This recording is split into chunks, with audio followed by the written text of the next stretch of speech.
Hey everyone, welcome back. If the NAB app opens but only shows a black or white screen, this usually is caused due to loading or cache issues.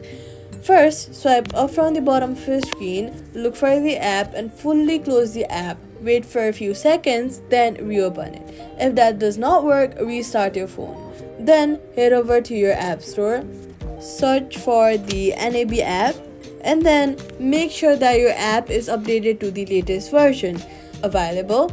Updating your app ensures you have all the latest files and bug fixes, so make sure to update it always. Then on Android, clear the app cache. On iPhone, long press on the app icon, remove app, delete app, then delete the app.